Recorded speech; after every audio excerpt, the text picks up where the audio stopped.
If you're in San Francisco on election night, go and check out Justin's live Wave Watch show.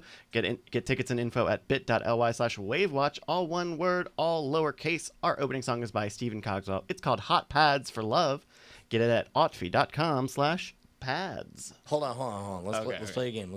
Take turns naming Smurfs. Let's go. Brainy Smurf. Papa Smurf. Jokey Smurf. Lady Smurf.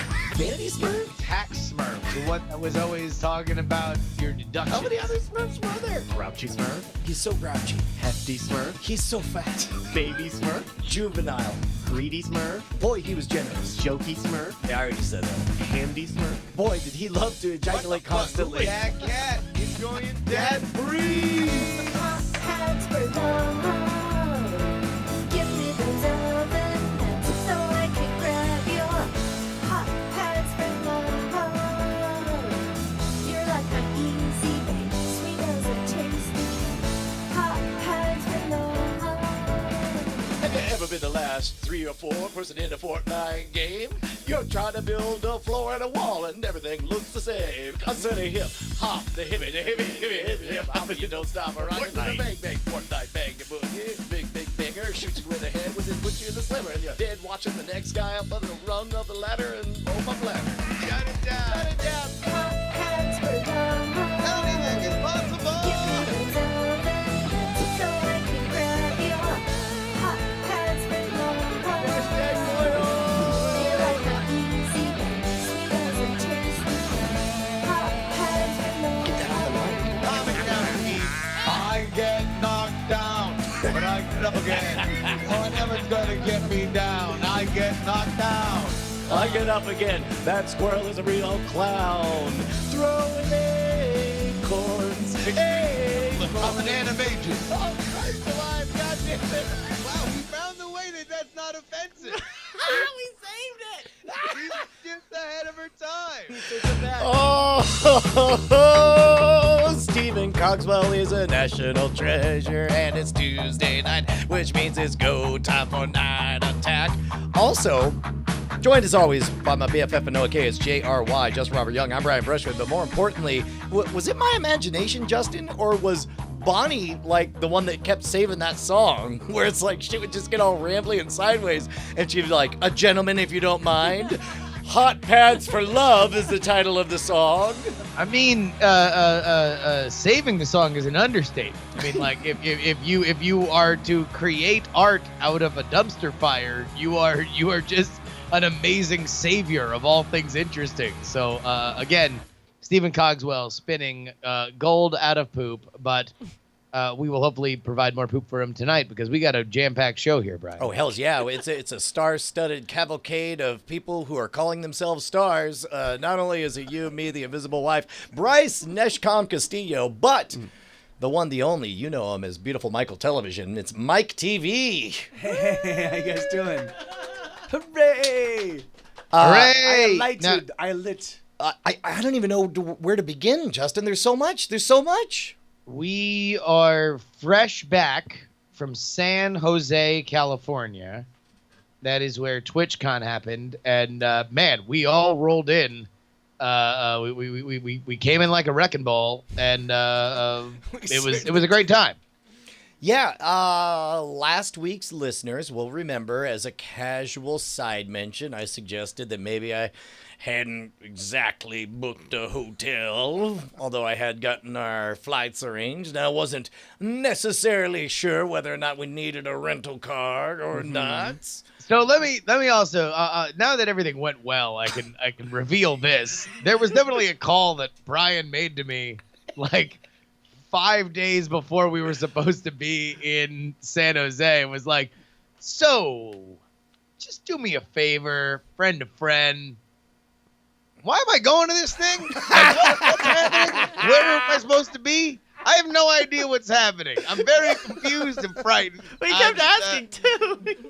I mean, I wanted to make sure to get the most out of it. It's one of those things. It's like, you know, it's like eating a salad. You know it's going to be good for you, and you're going to be glad you did it by the end. But, you know, before you start munching down on it, you don't really know why what's in it for You need the you. salad to explain to you why it's good for you. Yeah, or what to be excited about, or what the takeaway is going to be. The salad has to say like, hey man, you're gonna have energy, you're gonna feel good, you're gonna be more fit, and you get to be a smug bastard who talks about the salad that he ate. I'm like, oh, I get it now. But salads don't talk. Line of the night already. Dead salads don't talk. It That's is the problem Halloween with after all. salads. You have to, you gotta ask. All right, so we got a couple stories. I don't know if we need to tell them in order, but I almost feel like Bonnie, you should you should be the decider on where we go with this. So Okay. the stories, I think we can actually tell all of these disconnected. So you can pick the order. It's a choose your own either- adventure book where it's like, so you're going to TwitchCon. Oh, wow, you got your ticket. Who's that to the right and left? It's Brian and Justin and the whole Night Attack crew. They look like they're about to have a bunch of adventures. To hear the adventure of... Brian Hey Boss's entry. Turn to page 86. To hear the tale of...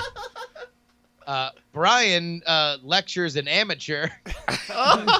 Yeah, Oh. that was awesome. That Oh, wait, yes. Wait a minute, no. Or- More choices. or- Set her up, set her up. Oh dear. Or the story of the band. Night Attack, to see Night Attack become an actual legitimate band. Wait. Or 400. a marketing pitch called #boiled. Oh, yeah, to hear the actual attempt to land an account for a marketing cross-collaboration with #boiled. Okay, I have a Turn to question page about 7. when we do that one. I have questions for that bit. Okay. Yeah. Bonnie, it's your call. Bonnie, you are the one who picks.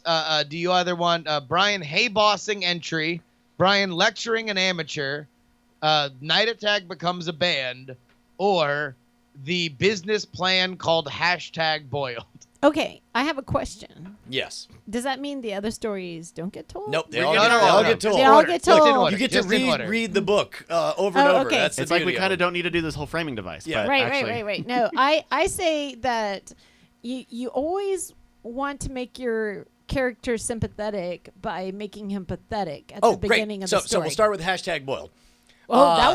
that one's the most pathetic. Yeah, we made a pitch. It did not land. I mean, it was a valiant. Okay, and- before we and get I into think- this one, I need to know because I was standing right behind it and I wasn't really in what is about to happen. I was about a foot away behind you guys. How earnest was this? Because it started off sounding like a prank and it started off sounding earnest, but The only way to make it Can I, interesting. wait, hold I on. thought- Brian, because I feel like you actually have the stem to stern tale of this, so I need to set the stage a little bit. Okay. Number one, this is the second day, and we make our first foray onto the expo floor. Which, And by I've the way- already set up for you that there have been previous conversations between Brian and I of him wondering whether he should bail on TwitchCon like 5 days before we're supposed to be there. No. Not bail. That was never an option. Just to get my head right about what I was aiming to get out of it. Okay, well then let's say your surety on that and my surety on your decision there were different in that moment. But all I'm saying is that there is a glee that lights up Brian's face as we walk onto the expo floor. Brian is in ways that I know as your friend that are primal.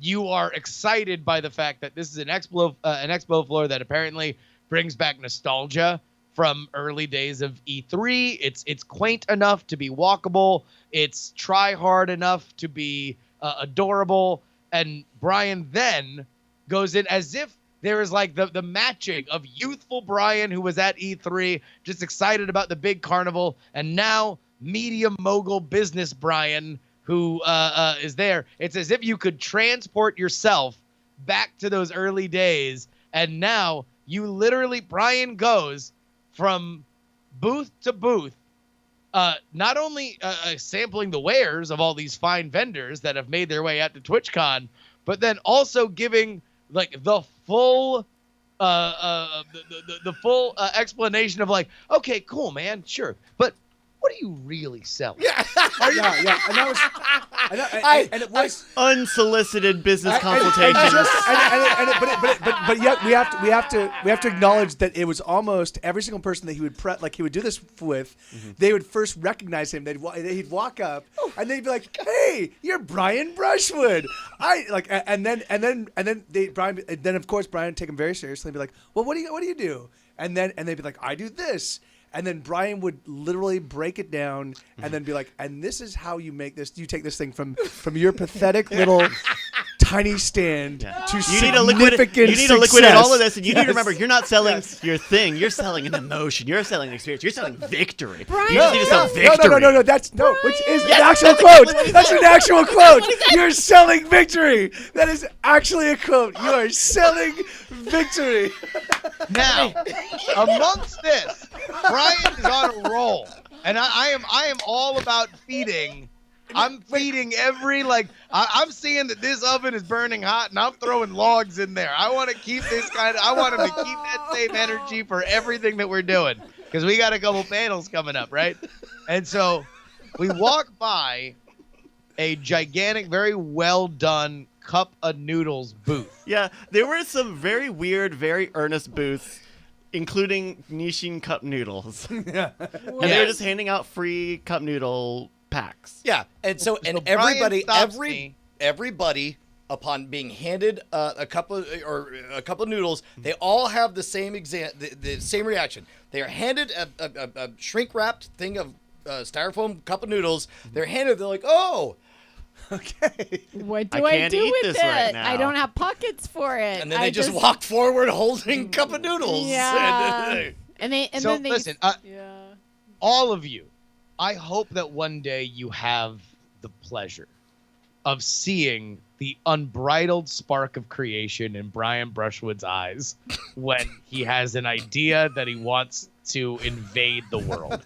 It is burst. It is as It is if the his most joy. pupils are doors, and the idea is banging on them, wanting to get out. And so he turns to me and says, "Hey, I got an idea." In fact, Brian, do you want to give the audience the pitch that you gave me?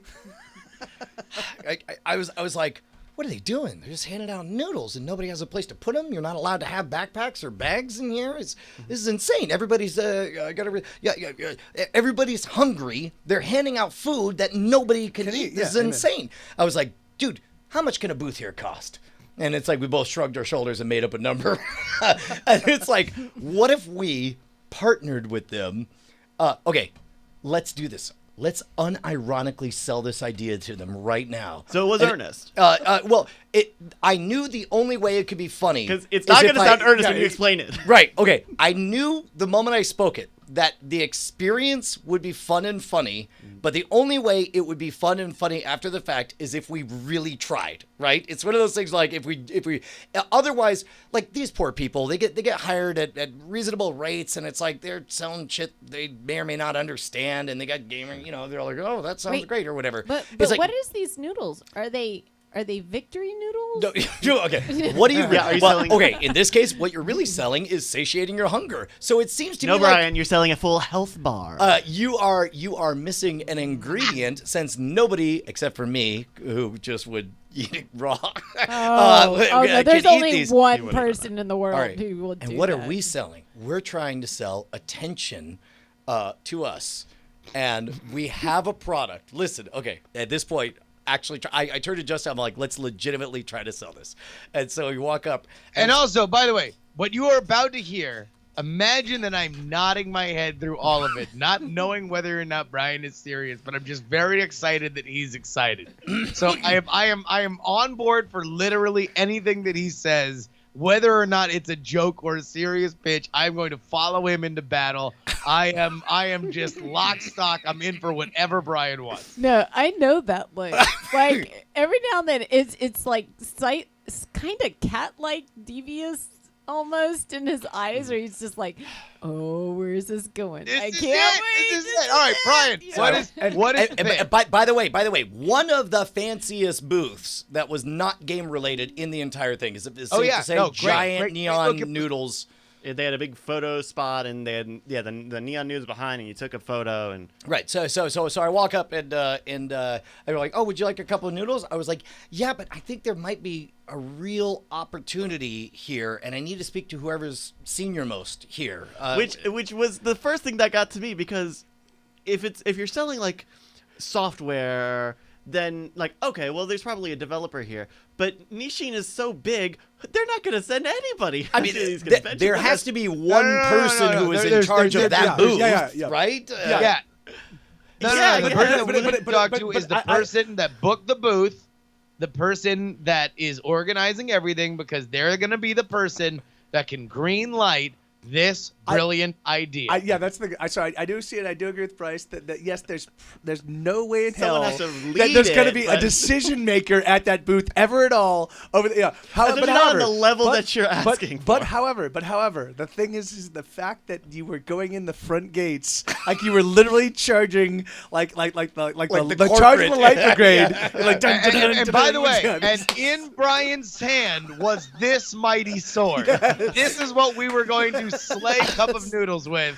All right, so they say, oh, you want Sharon, right? So they get Sharon over, and I was just like, and she's like, and she and you have to describe her because she's like maybe 26 years old, and she's like, oh, that's and so of course Brian, she is what you could look up on Wikipedia as a nice enough lady. If you Googled a nice enough lady, you'd find Sharon from the Cup of Noodles. and then Brian goes and Brian says, we're looking for the seniorest person, and then she she paused for just a second, and then she goes, oh, that'd be me. yeah. Okay, And so so Brian's, that's- all right, okay. so the pitch, And Brian. boom. Yeah, so at this point, I'm just like, number one, love Cup of Noodles. You guys are the best.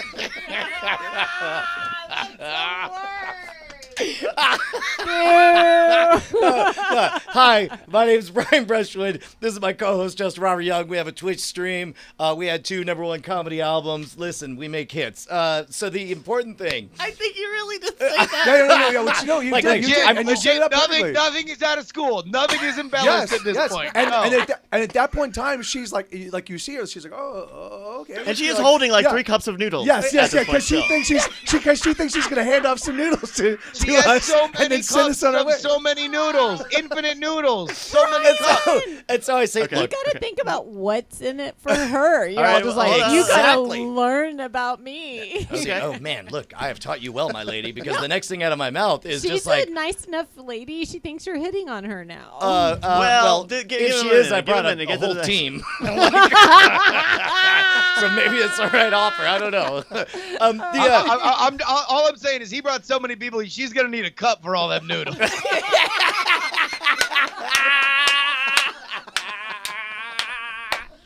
That's But the touche. pitch was. Yeah, so the bit was, I was like, listen, totally makes sense that you guys would have a booth here because gamers, they need food. It's an easy, convenient food or whatever. But everybody here, you noticed everybody's walking around there, they can't eat it. Separate thing, we want to expand our outreach and do prank silly things or whatever. Next year, we would like to open a booth. We could partner together on this. We could do it independently. It's fine. We want to open a booth next to yours and sell for free boiled water. And it'll just say #boiled up there. And when everybody goes, they'll go to your booth and get the noodles. They'll come over to our booth. They'll get the boiling water. They'll be able to eat the noodles. And we'll explain that that's the hashtag we're trying to get off the ground. We're night attack and all that Yeah. stuff. Ha! Yeah. Any guesses on her reaction? Bonnie. That's nice. No? No. Or did she just go? Close. What She goes, do you do when you want somebody to leave your booth? Here's your noodles. Close. Close. I didn't get any fucking noodles. Also. You ask. You say. Well, that's something.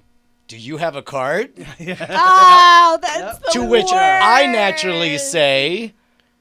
I don't need a card. Well, I say nope. No, at that point, there was a very shaky and slow head move to Bryce.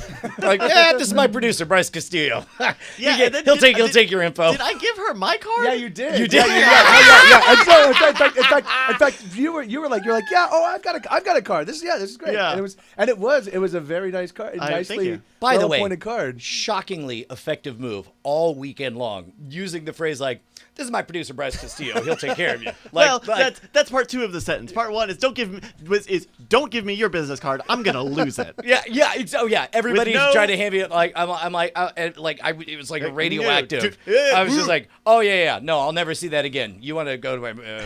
Okay, you know the Japanese would be really offended. That is not cool. Business cards are very big in Japan. Yeah. Yes, you have to Yeah. receive them with both hands. So and then you have to act like it's radioactive and No. then say No, that you Oh, bow. Hey, Brian, Oh, I got some Brian. great And you eat ideas it. for some Tokyo prank video.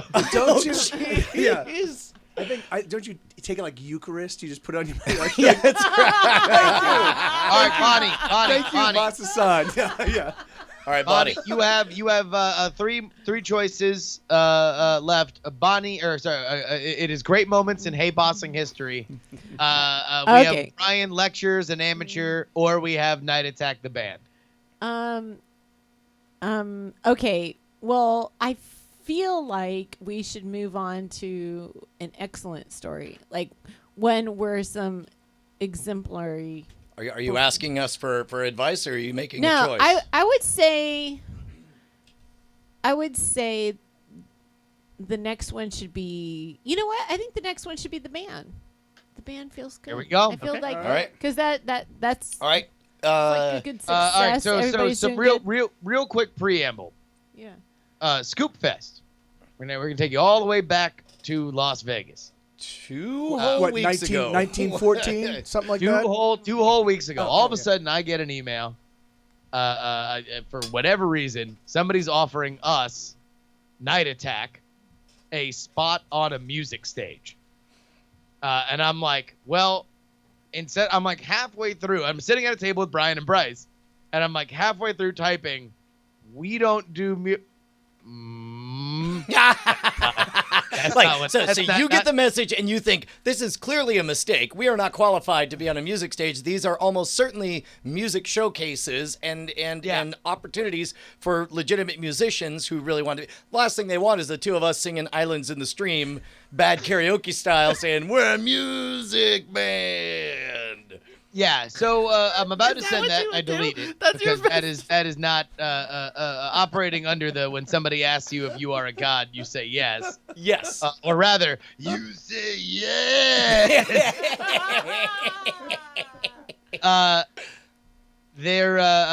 immediately I'm like, oh shoot, we have a chance to do a music thing. We do you do. know if Mike TV's coming? We do start every show with the Stephen Cogswell Jam. We have improvised, awesome, talented musicians. We did the whole summer music series, and fingers crossed, hopefully we'll be able to do a version of that next year with an actual music venue space and all that stuff. And so, and the question was, Mike TV, we could say, like, hey, it's Mike TV. Now we're gonna sing Islands in the Stream. Exactly.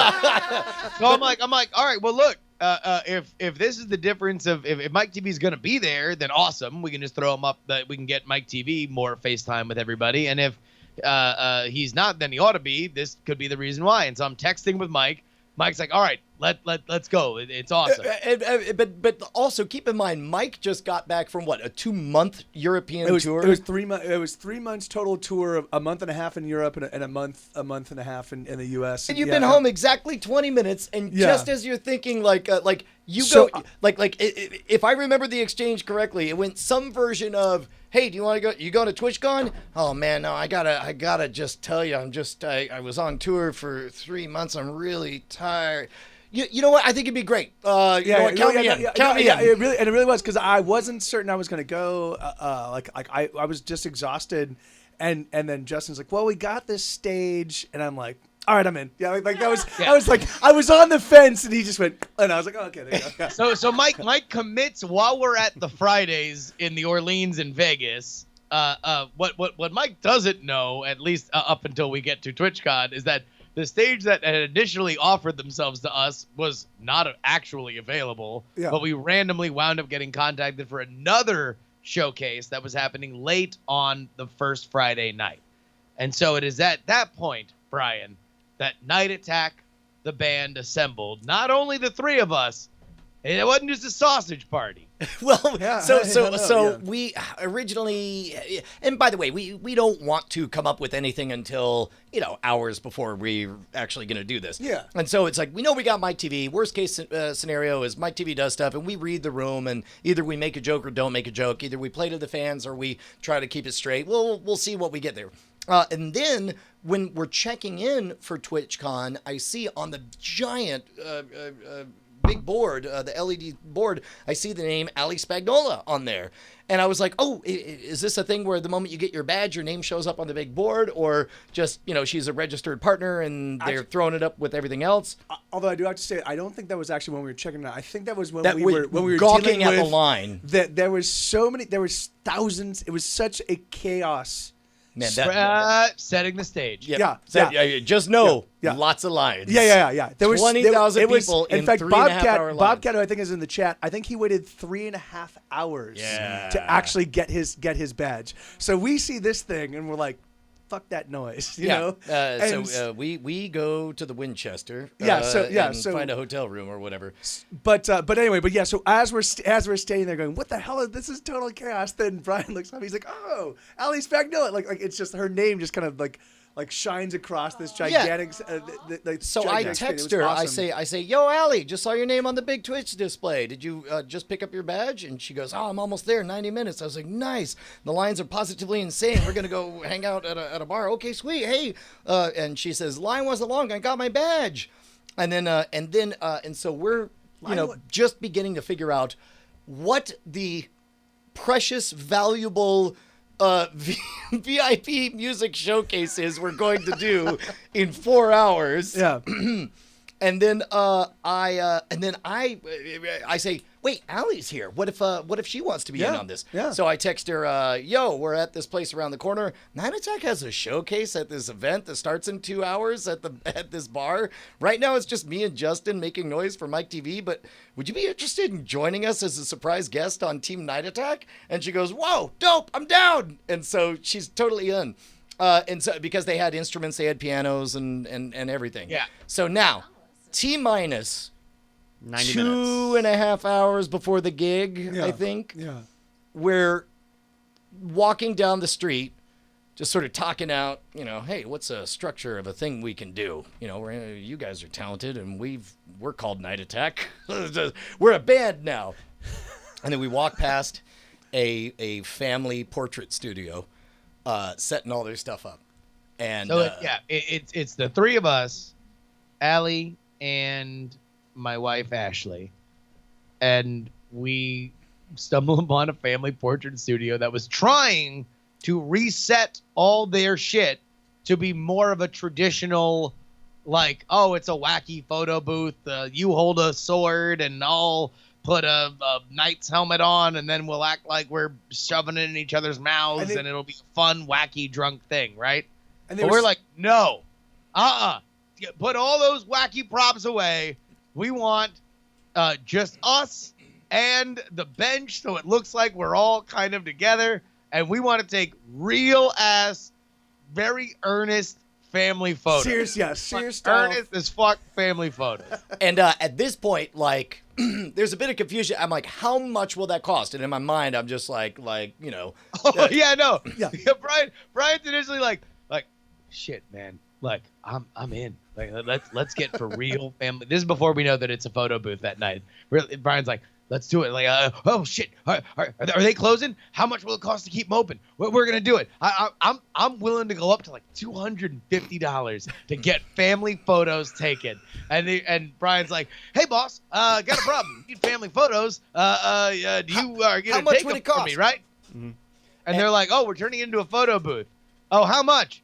Oh, $5. And Brian's like, okay, well, we'll just wait until the photo booth starts. Yeah, And then, well, we how did- long and we till did- you open? they We did- started the line. They did have like what they were trying to sell was this aggregated photo. They'd take 4 photos and put it on one little photo thing. But what and they it'd should be have a- sold was memories. Yeah. Yes, well, yeah. See, that's what they're really selling. Yes. Thank you. Thank you. You're he totally gets right. it. Yeah, He gets yeah. it. This guy gets it. Yeah. Have you gone to the Brian Brushwood School of? So how many different photos do you guys take? So we took the 4 photo, but the thing is, we just demanded we're like, no, We only we don't want the Halloween stuff. We want the action. And they're like, Well, wait, what? and so once we make it really clear, we want to do the awkward family photo, and then it's like, and we start suggesting like, well, maybe we could look different directions or whatever. And they finally- then there's one dude in the back that's just like, one of you looks slightly to the right, Yep. one of you looks slightly to the left. When you smile, either show no teeth or teeth touching, like all of these little things they've seen that make all of those family photos awkward. And so we gather together after having declared that. And by the way, the goal of this is so that we can have photos to sell after the show for our big music By the way, showcase. we were producing merch. We were producing merch for Night Attack the band. Because we're a band now. And ladies and gentlemen, this is the photo of Night Attack the band. I do want to call Brian attention. Brushwood, Justin Robert Young, MikeTV, Ali Spagnola, and right before she quit, Healthy Addict. Look at the lady's hands, though. My wife quit the band shortly after taking this photo. We got 4. One of them actually. Why did ended you up- film it in front of the stigmata? wait, no, yeah. So that was the image that they had because it was a Halloween. They were doing a Halloween thing. Oh, right, because it's Yeah. Halloween. Yeah. So I don't know if you can zoom in on. There we go. This is the one that almost looked like an actual indie rock cover with Yeah, us that's all the staring. Yeah, actual no, but band photo. that looks like a Spin magazine cover. In fact, if we can get that up somewhere in the Discord so somebody can put the Spin magazine logo on it, that would be great. And then the other two were too much of us like 40-year-old virgin, like intentionally silly on there. You know, it's like I felt like we got the good, almost earnest, and then this is my most valued possession. Wait for it. There we go. Oh no! Wait. Where's the one that's signed? Oh, there it is. It's Oh. a horse. yeah. It's a horse. And then that's the. That is the one that was signed by all the remaining band members, not including Ashley. There it is. We broke up pretty quickly. Like it's sort of like Ashley was sort of like the Sid Barrett to our Pink Floyd. You know, like she was there for the first iteration. 20 and then, minutes, yeah. And then alas. That probably tracks in terms of like a 3-hour music career. Yeah. Now, there was one moment of rock and roll stardom because every band has a story of debauchery, and our band story is no different. In that's our right. short, brief tenure, we roll up to the venue, and we see, as you often see when you roll into a rock showcase, a pot-bellied pirate. Dressed as Captain Jack Sparrow. Yeah, I mean, Yeah. I think it was Captain Jack. He just Yeah. let himself go a little bit, right? Isn't it? It was Captain Jack, and all jokes aside, his name was Pierre. He ran the venue, and he was a really nice guy. So first things first, he's a little look. He's a bar owner. He's in his own little world, right? And so first things he walks up to me and he goes, "Do you know who you look like?" Oh, he's Persian. Do you know who you look like? And I'm like, no. He's like, you look like Dariush. I remember. And I'm like, I was Wait, texting during that, much like I'm doing right now. What? You look like what? Dariush. Dariush. Oh, And there we I'm go. like, what? Dariush is not familiar. He's like, do you know Dariush? And I'm like, no, I don't know Dariush. And he's like, you look like Dariush. And I'm like, okay, well, can you explain to me what Dariush is? And so I look it up on the phone. And holy shit, if we could actually bring up This is Justin Robert Young in 20 more years. That's Dariush.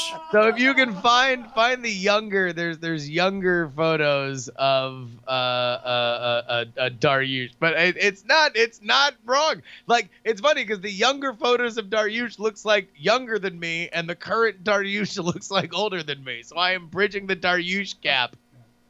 You nailed it. But what was funny was you're like, wow, I do look like that guy. And then end of story, right? Dude's got to get set up for his big corporate gig that they're buying out the whole venue for. You know, and they've made it clear that they're not going to start serving until another hour. He's covering his Look at gray that. hair, though. That's crazy. That's it. Oh my God. Sorry, what was that, Bonnie? I go, Daryush is covering his gray. He should just run with it. Well, he does. Yeah. Again. Not So- in that picture. Well, Because yes, that picture's very old, Bonnie. Yes, that is an old picture of Daryush. Here is a current picture of Daryush I in which he know. is not Well, covering at his some gray. So at a certain point, we're all hanging out still, and all of a sudden, Pierre the pirate comes out from the back holding a bottle of Patron and just motions to us in one quick gesture. Like, Just come here. here. So we walk back with Pierre, the Persian pirate, Who owns the venue? who owns the venue. We are waiting patiently for the bar to open and for us to plan our set list. And he's like, just no words. Everything is, at this point, to my knowledge, a fully silent encounter that we are all now in the kitchen of this venue. He's cooking 2 steaks, and he just silently pours out for all of us a shot of Patron. Including, And it's like- and by the way, when it first starts, it's the 2 of us he brings in. And then Bryce, seeing the 2 of us somewhere, says, well, I belong there too, and walks in. And then we see him just no effect, whatever, just grabs another shot glass, sets it down. In walks Allie, sets another shot glass down. In walks MikeTV, sets another shot glass down. In All my of us. mind, like this is a magic production act. Like he is Pierre the Persian pirate, and he is now doing a little shot glass production act. And we are in the kitchen, the food prep area for an event, a private event that they're setting all up, to which we are still not convinced that we will not be thrown out. Like, they got to figure us out at some point, right? We're not a band. What are they doing? Okay, well, we've apparently earned a round of Patron shots because I'm Daryush. Like, that's how you treat a Daryush. When a Daryush walks through, you treat him and all of his friends to Patron shots. Patron, hand out, hold up, eye contact, and go. And they're like, That's the ritual is complete. And then he No, no. holds up Yeah. a finger. No, but this is the perfect chaser. I mean, this is the perfect He holds chaser. up a finger. There's no better chaser And to a then- and- Patron shot. Everybody freezes, and we're like, right. And then he turns, and I can't see what he's doing. It's his back. And he comes around like, you know how you can hold something between your thumb and forefinger, and it looks like you're holding it on purpose, like you'd hold theoretically a joint or something. And then there's another way you could hold a thing loosely flat between your middle and index finger, like a tip. You know, like here's this. Yeah. Here's this, kid. Right? We get the tip clip on just little chunks of meat handed to us one at a time. So this is our chaser. Little We slice all took a shot of chaser. Patron, and then he just throws a sirloin slice on top of it for all of us. And by the way, hand to hand, he's no slicing it gloves. with a knife, and then picking it up with his hand and handing us each a slice of sirloin. Also, it was fucking And it was great. awesome. It was It very was good. amazing. It was perfect. Highly It was recommend like, you yeah, have yeah. a Persian Captain Jack Sparrow give you a shot of Patron with a tip-clipped chaser of a slice of meat. It was amazing. Daryush approves. And you'll approve if you are a patron of this very show. Yes, patreon.com/Night Attack is where you can support this program. And man, is it going to pay off to be a patron very, very, very, very soon. I've been getting updates from somebody who's related to me, who's working on a very special project that we can't talk about. But it will begin to filter out to the patrons just as soon as it is ready. So why don't you head on over there right now? Patreon.com/Night Attack. You should be doing it anyway, because what you get with your patronage is a custom RSS feed that you are able to put in the podcatcher of your choice. Man, you can do this shit on your phone. If you're listening to us on your phone, you're not a patron, you can do it on your phone right now. You just take that URL, paste it right into your podcasting app of your choice, and now all of a sudden you get all the pre-shows, the post-shows in one RSS feed. Hells like to the yes. And most importantly, if you're a new contributor or you edit your pledge, then you have a chance to be the randomly selected name that we shout out in the segment called... Ladies and gentlemen, it's time for the Night Attack new Patreon name chant corner hour. It's an hour of it. All right. I always get uncomfortable saying the whole name, so I'm just going to say part of the name. We'll just say it's the last name, and I want to believe it's a doctor. But I want you to imagine that you are we're all nurses or residents or ophthalmologists. But this person, whoever it is, it's got to be a doctor. And I don't know how to pronounce their name, okay? So I want you, listen, I've been doing ophthalmology for a while here, Justin, but, we got a new person in charge of the eye hospital, and I don't know how to address him. Okay. It says Dr. I'm going to spell it for you, Justin, so you can say it. Okay. Zarlez.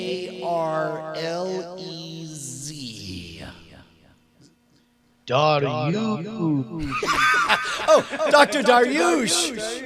Dr. Daryush Zarlez. Dr.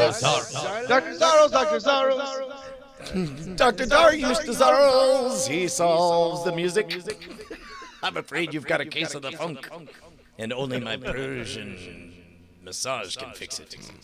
Good save. Thank you very, very much, Dr. Zarlez, for upping your pledge or pledging for the first time. Please enter yourself into that little fun drawing whenever you pledge or up your pledge on Patreon. But also, we like to recognize the folks that watch us live right here on twitch.tv. We're talking about TwitchCon. We got to represent the Twitch audience. So for the next hour, we are going to shout out any subscription or bits that come in. I think you mean minute. Jump them in right now. For example, good old sea grunter. When the sea burps, it's a real sea grunting. Well, when Jordan DeMoss said, "Hey, I'm of the Moss," yes. You knew that it was time to pay attention to Jordan. Well, what's funny is I thought he was getting rid of all the moss. I thought he was trying to pull a Sutter Kane. As we all know, he was a moss cleanser of the level of Benito Boom Crash. That is true. In fact, nothing's been truer since the Gen Plays decreed that this is the one and only time that I will tolerate Scandral. Oh, man, he is a real scandal, that Scandral. But the important thing is that codes from home, surprisingly, codes from work. Total liar. Sham show. I mean, a real cheesy Bob when you really break it down with those kind of fibs. You're doggone right. I won't even mention that one. Sorry, MikeTV Live. Okay. Thank you very much, CompTech Geek.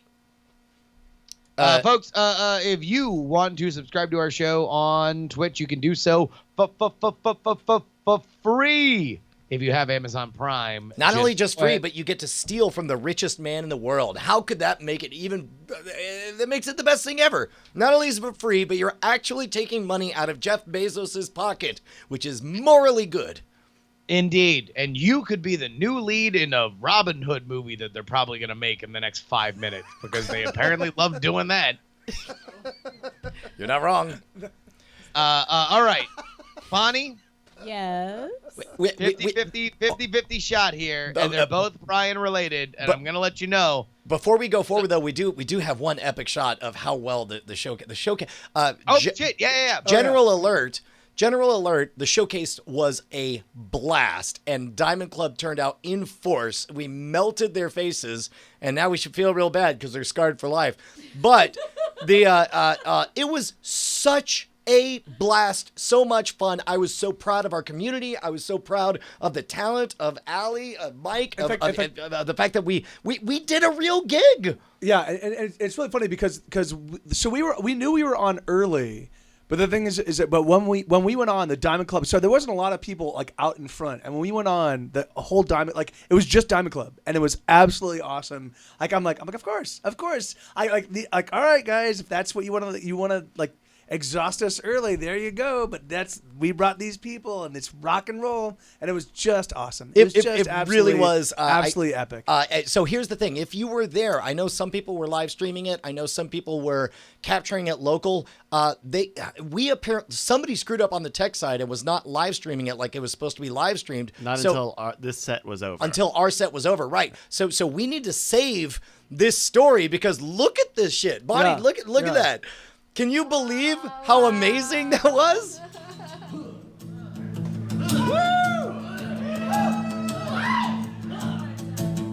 So this early portion of the show is brought to you by Night Attack.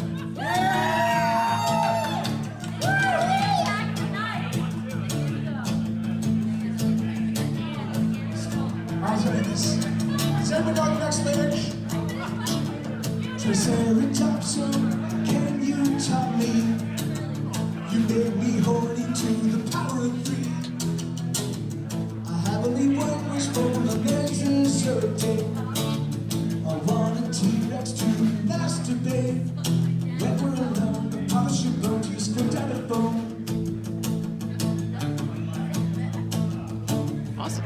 Not the boys and girls that just So this was, I thought, particularly good. There was a brief moment when MikeTV just paused, like we had the set list all figured out, and he was like, "This is a kids' charity, isn't it?" and we're like, "Yep." And then there's a pause, and then I forget which one of us said, "But they booked Night Attack." That's pretty good. Yeah, in fact, I think the reason why they accidentally forgot to start live streaming. I saw them have everything set up, and then I said, "Hey, this is a song about fucking dinosaurs," or something to that effect. Which you would think kids would love. Kids yeah, love yeah, fucking dinosaurs. Well, I mean, they loved. Yeah, they do. They fucking love dinosaurs. Yeah. Who doesn't? And by the way, fucking hey, love look, it's a good song dinosaur? they're going to grow into. Yeah. They already like dinosaurs. Now they're going to find out later in life how much they love dinosaurs. Yes, for Christ's sakes. But yeah, man, it was that. What a super fun show. It was great too to watch you and Allie each self-deprecate your music.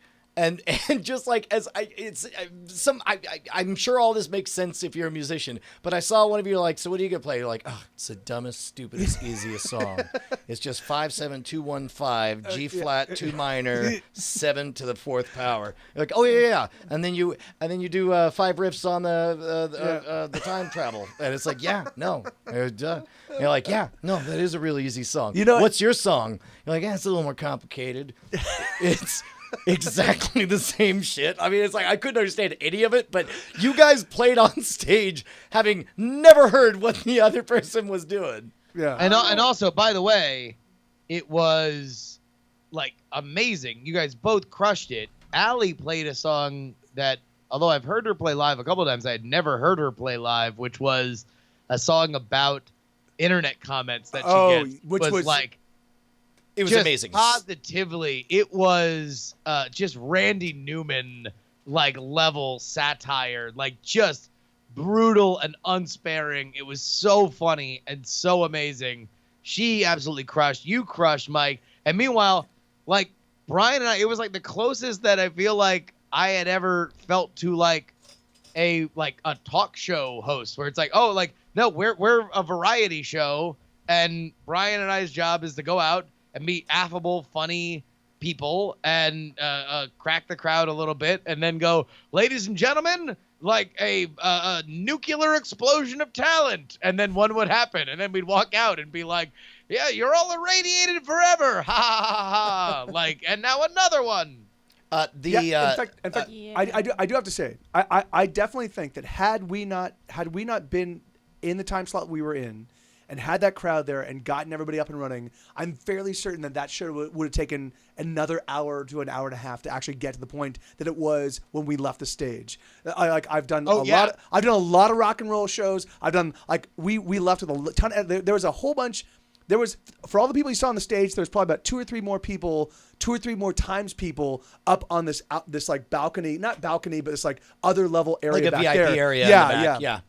And so we're playing and we're rocking out, and by the time we walked off, like everybody's like, "All right, it's a rock and roll show," and I'm like, "Yeah, there you go.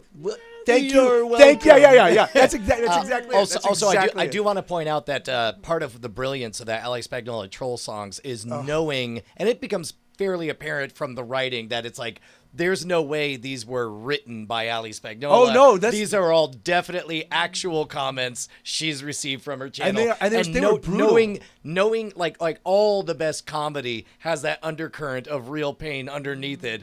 It was great. She was great. And we decided, as we were signing autographs on the photos that we sold after the show, that there was only one fate for Night Attack the band, and that was that we had to break up, right? I mean, maybe there'll be a reunion at some point. We did. We had one beautiful night, and that was it. And that is the tale of Night Attack the band. In the meantime, we were talking about releasing a bunch of bits from TwitchCon next week in the feed. So if there exists any copies, any segments of all of this, please, if you have a piece, hit us up. Where should they get in touch with us? I guess email it to me. I didn't know we would. Yeah. Okay. Yeah. Find Bryce Neshcom Castillo. Neshcom at Gmail, I guess. You know. Or I mean, I know a lot of the people that would be recording are probably in the Discord. So just toss it in the Discord. We'll figure it out. I just got to say that MC Allergy was invited. She just is a solo artist. But Invisible Wife was there. You can see her Yeah, in the photos. she was Like she's there, definitely yeah. she's definitely there. I mean, listen, I will say this, that my visible wife wasn't there live on stage. My visible wife was. All right, Bonnie. All right, Bonnie. These are our heavy hitters.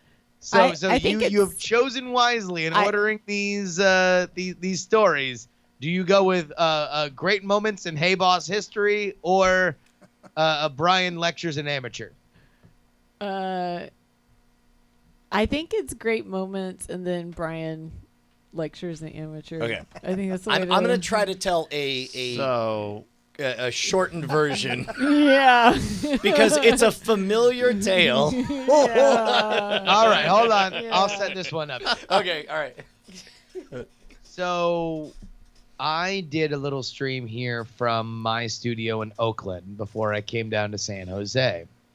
And all I'm doing a little IRL stream, and all I'm getting in the chat while people I'm doing my little Uber ride down, are people saying, "Oh, the lines are hell. The lines are hell. Good luck with the lines. The lines are hell." And in general, I'm a little like, okay, whatever. Everybody always says that because somebody posts on Twitter a line of 20 people in front of them that looks like 200, and everybody freaks out. It's not usually that big of a deal.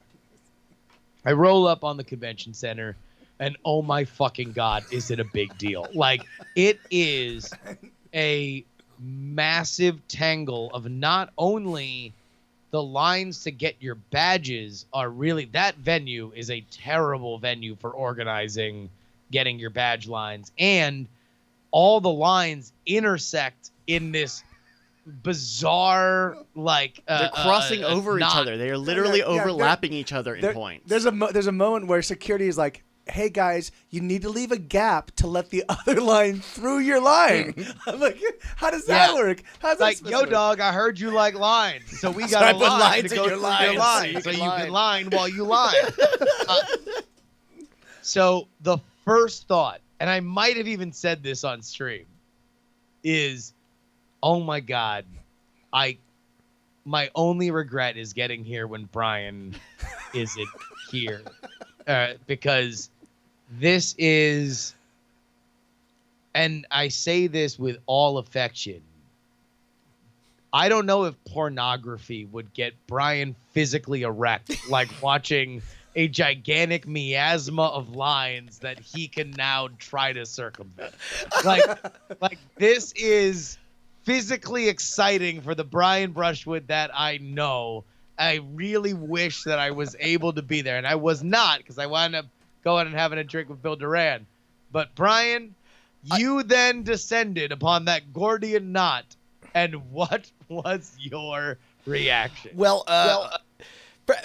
first of all, if you listened to last week, you know that I did book the flight, but I hadn't even booked the rental car. And I was like, okay, you know what? I'll get a rental car because that does matter. And I looked and it's like, okay, wherever we end up, I know that rental cars give you the power to keep your stuff safe, you know, or whatever. Parking is a hassle, but at least it extends the range that you could be flexible as you try to find a place to stay, which, by the way, remember last week, didn't have a place to stay, right? But, you know, there are certain things that you realize, there are always cancellations on everything, always and forever. And if you are physically there, you could be first in line for, you know, at some point somebody's going to cancel and you can take their spot or whatever. So I wasn't really worried about hotel. But then I get there and I got precursor, which I probably should have been dialed in on, was I got a message from Ashley saying, hey, if you've not yet bought Bryce's ticket, you really should, because I think we're about to sell out, and we've never sold out at TwitchCon before. And I was like, and we got a free partner badge, or we got a free partner badge because we are speakers. Yeah, well, I know we're on a panel, you know, during it. And also, Night Attack should be 2 badges. And right. I got in because I'm also a partner on my Justin R. Young channel. And then also, and I remembered seeing that email come in, like, here's your badge. Yeah. I was like, all right, fine, it's everything's and then fine. partners also have a +1, so you guys actually had access to, depending on whether the 2 badges of the Night Attack, you had access to 4 or 5. You had access to 4 or 5 badges. At this point in time, you're like, you're going in, you're totally all fine. The badges. You got all the badges you could possibly want. Yes.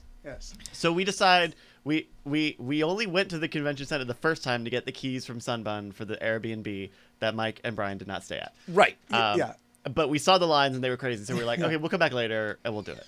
Right. And so when was it Saturday that we decided? No, it was later on Friday. Yeah, later on Friday. We decided we would go to the convention center. We'd heard things had died down. We would go and pick up badges. Around this time, so I text Ashley because I'm separated from you two. Brian told me there might be something up with their badges. I don't know, and so she calls me and she says, by the way, I can smell my own incompetence. I can smell 2 things. Number 1, my favorite game. Number 2, Bryce's dislike for my favorite game. So there's this moment before we go into discussion that I turned to Bryce. I was like, Bryce. Let me finish this. Oh, okay. So she calls me. She says, oh, well, you know, we sold out. So, you know, you just need to have your QR codes. If you have your QR codes, that's your badge. And so I just don't want you to be without a badge because we sold out and they're not making exceptions, whatever. So I get in my car and I meet them at their hotel. And we're waiting for the other car to take us to the convention. I say, okay, well, all Ashley said is you just need the QR codes. And so Mike checks his and he finds it. It's on the thing here. And so Brian goes and checks it. I open up my email and what I find is not, here are the QR codes for the dozens and dozens of badges that you have waiting for you. Oh, what I find is a discount code that will reduce the price to 0 when I effectively log in myself, select a +1, give everybody's contact and register for the actual and register for the convention. How many days a week do you spend dedicated time just going through your email, bro? So I turn to Bryce. And I say, Bryce. Wait, Bryce, I feel your pain, honey. Let me just tell you that this is my entire life. And on the one hand, what are you doing? It's an important part of the story. It's going dark over there. God. So then like Breaking the set. my parents are the kind that like and just follow the rules and they make up rules to follow and they just limit their life by all these rules that they imagine are out there. Uh-huh. And then I married Brian. So, yeah, I feel your pain because I'm of 'Cause you that want- stock because I feel like I should follow the rules. And yet Yeah. it's so freeing to just be married to Brian.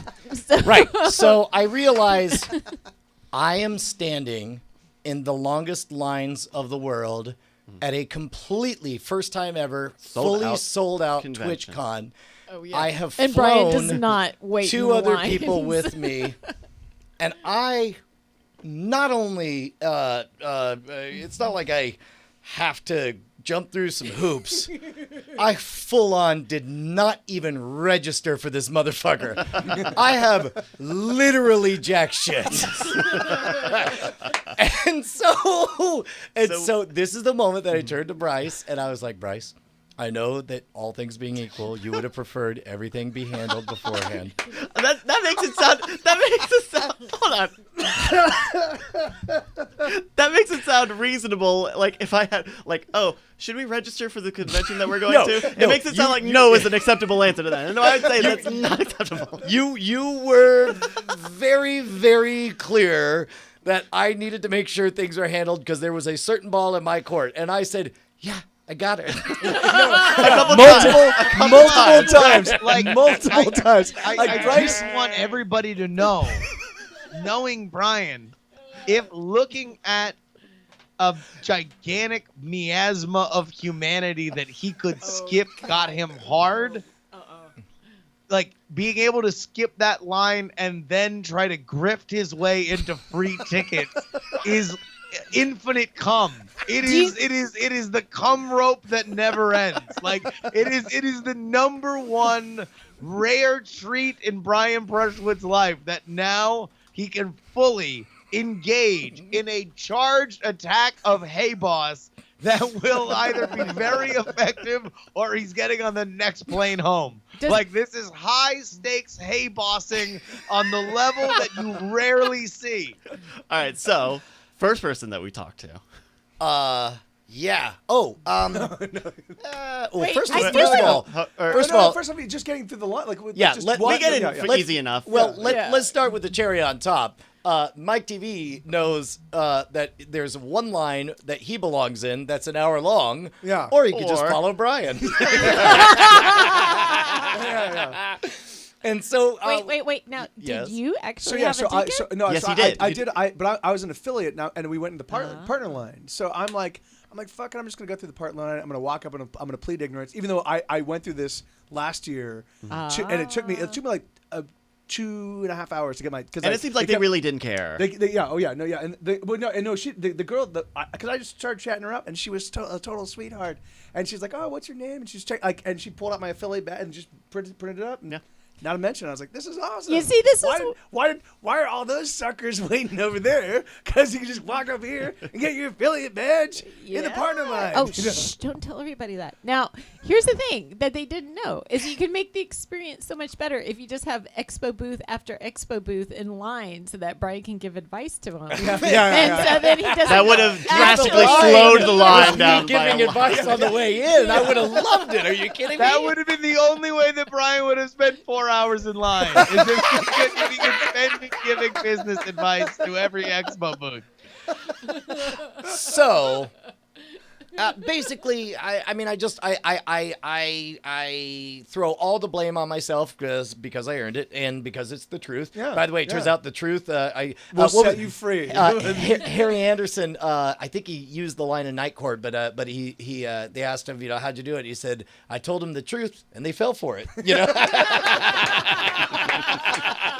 And so I said, hey, I'm Brian Brushwood. I'm on Night Attack. We have a panel tomorrow. This is my producer, Bryce Castillo. Whoa. Start it properly. I said, Hey, Bob. I don't think I said, hey, boss. Of course you did. I think you did not. I don't think so. because I think- She was younger Yeah, than me and yeah. female. For and the I- sake of the story. Okay, Okay. all right. No. Hey, boss, funny story. Let me tell you a little. Look, I'm dumb talent. Wait. What? I'm kind of offended. Why? She's younger than you, and she's a female, so she doesn't get hey boss. Like, Well, that's no, totally douchey. but she definitely did seem like she was a little bit kind of deer in the headlights. Like when Brian turned on, when Brian turned on the full like, hey, I've got this issue. She definitely was the lowest person on the totem pole at this group of people. Because she was female? No, because she had been there since 6 in the goddamn morning. And she was also, she was done with she was- bullshit. and literally, she was turning to every other person and asking, what do I do about this situation? Every other person. So she definitely was new to this kind of thing. I felt Here's like a little I matched the wrinkle right in the energy. Yeah, no, you did. Yeah. It was You perfect. said It was hello, perfect. whatever. Yes. Sorry. Okay. Sorry. Well, He said well, hello. I- and not you anything. said, no, you we can- said, this hi, gets- girly. this- Oh my gosh, No. Bonnie, Her- come on. All right, her- what are you ladies doing? and gentlemen. What are you that- on? Her This has capacity. been woke attack. Her capacity. Woke attack. Her capacity for dealing with this problem is really demonstrated in the name that she gave Brian for his badge. You'll see. So eventually. I just foreshadowed. I tell the story. I was like, hey man, look, funny thing, talent producer in the right timeline. The producer got the email and everything was done. Unfortunately, we're in this timeline where I got it and thought everything was fine and nothing was done. So we need a badge or whatever. And so, basically, it's like.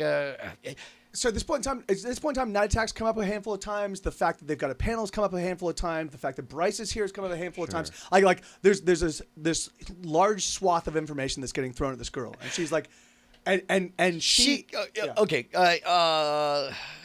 At some point, you just want a problem to go away, and so that's why I have. Well, and by the way, badges were sold out. They Yes. were Oh, yeah, totally no, sold yeah, out. oh, yeah, no, They yeah, were so totally that's- So sold out. everyone that's- says, well, so there's no. no- Because someone walks up and it's like, can I buy a badge? And they're like, no You cannot. exception. There's There's no way. no- The stated fact is there's literally no possible way for me to make another badge.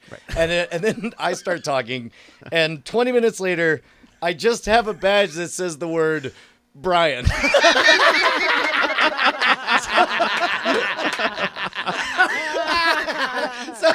No, and this is where people like get their channel name. It says the whatever, but it just says Brian. So Does it as fast as she can. she just Like, wanted to get him out of there. get It out. was so funny. But here's the thing: is Brian knows the rules. Like she didn't have to sell him a badge. He was just saying, "You just need to give me a badge. You're not allowed to sell me one. You can give me one." Right? By the way, this is what the badge that Brian was supposed to have looks like. A purple badge with partner on it, with Night Attack on it, with speaker on it. Yes. This is what was promised to Brian. It just says Brian. Brian. So- By the way, he still gets speaker. He entered in speaker. Like he could have been fucking anybody. Well, that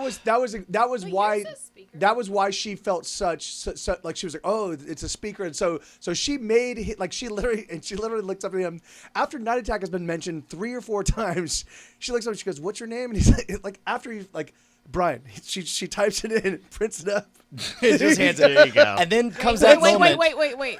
What were her eyes closed? You had your eyes closed. Oh, no. I No, just no. imagine her going. No, no. So- no. Now comes the part where I say, "Oh, great. Well, so here's the thing. We are one badge down. We have a panel tomorrow, and our producer, who's supposed to be the +1 on this thing, doesn't have a thing. And then you could see her doing the calculus where She actually said She to said- the girl next to her, she's like, I already did the one. I don't think I can do another one. Right. And like she literally was like, I already bent or Bent broke the rules the rules once, to yeah. make this happen. I can't do it again. You And know? Brian, you didn't and- lean in and say, "It should be easier this time." Oh no! Yeah. She has to feel Don't push it. nothing You but can't good push about it, everything. yeah. So in fact, I sniffed this out pretty quickly because like she says, well, maybe if you handed that back, we could. I was like, oh, start over again from the. And she's like, yeah, and I was like, and I just sort of paused. I was like, you know what it sounds like? It sounds like. This is a problem for someone who is not you. And she goes, yes. And so we left the partner line and went to the help desk line. Well, no, we had to do this awkward do-si-do of like, walking away to this unattended area And then because we were saying like, busted for loitering. we'll email our friend and Right. we'll figure it out. And then some of the hotel or the convention security guards are like, hey, what are you guys doing? You can't stand here where nobody is and no one's doing anything. Right. You got to go to it. All right. Real quick pause to this story. Yeah. Bryce, I need to get a candid commentary of what you're thinking at the point that Brian punches out on that one lady, and now you enter into an empty space where a security guard has to tell you to go somewhere. Give me the Bryce commentary on this. So if Brian had not gotten his badge, I would have felt like, okay, well, then maybe this is not gonna happen. But the fact that he got his badge and he was already like starting up the argument of like, oh well, we need our producer, otherwise we can't do the panel. That was when I was like, okay, well he's got a solid thing. He just needs literally any other person than the one woman we had been talking to hear that. So I was actually surprisingly confident. You were on the upswing. Meanwhile, Brian is emailing me and texting me about this situation, so I'm trying to work angles on my end, and I'm like sending stuff to our Twitch partner and stuff guy. like that. Yeah. I'm trying to figure stuff out. But before I'm even really able to solve anything, Yeah, so we go to the help desk, and somebody's kind enough to bring us over. And they're like, what's the problem? And I was like, well, this guy, am I right? And I retell the story. I was like, a side effect is our producer's not on there. And in my mind, I'm like, we are booked to speak at a panel tomorrow. This is our producer. Obviously, we need our producer to do this stuff. And MikeTV, bless his heart, trying to help, jumping in, saying like, well, he's not just a producer, he's an on-screen producer, so he's like part of the show. And I'm like, they have two choices. They can either be responsible for printing a badge or be responsible for canceling the program. and sure enough, minutes later, everything was all handled. But but we go through like 4 more people before someone says, she gives me a community badge. Oh, that's right. At some point, their gears are turning, and we're saying a whole bunch of words, and then she says, "So it's like." Oh yeah, he's it was going to be a press. media press. Yeah, it they was, were going to give me a press It's badge. like Yeah, he's yeah. media Right. press, and they're like, exactly like that. And they're like, okay, and what's the show called? Night Attack, okay. And then they're like, and what platform is it on? What platform? And then we say, YouTube. And then we don't next even say fucking Twitch. I turn around. She's working on something. I turn around and I go, we should have fucking said Twitch. I was like, nope. We would should have you done say exactly what we YouTube? did that got us to this moment. Wait. great moments in Hey Boss history. Wait, why did you say YouTube? Well, we put well, the show on YouTube. I make YouTube videos for a living. Because who gives a fuck? They literally got 99% of the way through the grift. They could have said work. Who gives a shit? Like, it's over. And then here's the best part is we get to this part, we all get our badges, and then we get turned away at the door because MikeTV is carrying a guitar, and they won't let him in with a guitar. Yeah, which I do have to say that the guitar served me very well for the entire day. Like I could stand anywhere and be. I was literally like, I want to go stand in this section of the line, the partner, and everybody just left me alone. No one, not a single person approached me at all until I tried to actually get through the gates. Yeah. and then like no, and I'm like, oh, are you kidding me? So at this point, it's like, okay, you know what?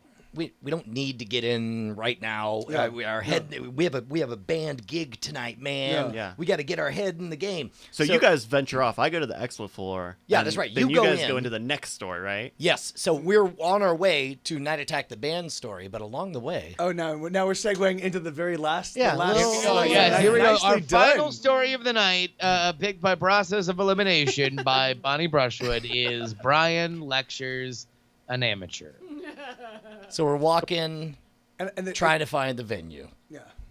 And from 30 feet away, somebody says, Hey man, Hey, this is the weirdest. This Says- is the weirdest thing. Who would ever say this? "Hey, boss." Yeah. No. we hear, "Hey, Captain." Yeah. Somebody walks over. He was like, "Man, I'm so sorry to bug you, but I am in desperate need of a replacement set of guitars. I need guitar strings." Who the? All right. So who? Oh, the, you tell it in the moment. Tell it in the moment. Yes, Okay. yeah, So he yeah. says this. Yes. He says he needs guitar Hey, strings. wait, hold on. Describe who this is again. Oh yeah, so he definitely has a patina of homelessness to him. Not necessarily the homeless. street? You're on the sidewalk? No. He's wearing but- like a pressed shirt. No. and he's got But slick back hair. Yes, no, he does. But he also has like the kind of like a little bit of extra dirt on him. That's like I didn't perceive any oh yeah. of that. So the thing is, he looked. he To me, the confusion was he looked like he belonged in sales, and I didn't understand why he would need guitar strings. But that wasn't. Yeah. So he walks up and he's like, "I need guitar strings," and then Mike TV, I'm thinking like, "Oh, well, Mike's the most generous person on Hey, the Mike entire TV, planet." I think you probably were more perceptive in that. Well, no, I don't just know. I mean Brian didn't pick up on certain things when This- we were in this sketchy part of This- of Halifax. So I'm feeling like Okay. Oh, she's calling you out. So She's calling you out. however you slice it, the thing is that the guy definitely had a desperate air to him, right? And the thing is like Which, by the way, and is he what was- you would have if Yes. you had a gig coming up. Yes. So I took that all at face value. no, not because the thing really? is because the thing is because there was nothing that said musician about him at all to me. The thing is because first off, a musician would walk up to him and be like, "Dude, I just broke my E string. Do you have an extra E string?" You would never ask for a whole pack of strings because packs of strings. I mean, on the low end, they're maybe $9 a pop. But the thing is, but the strings I buy, they're $18 a pop. So things like so you're asking, hey So dude, for the can first you, time- can you give me $18 of your stuff? If you're a musician.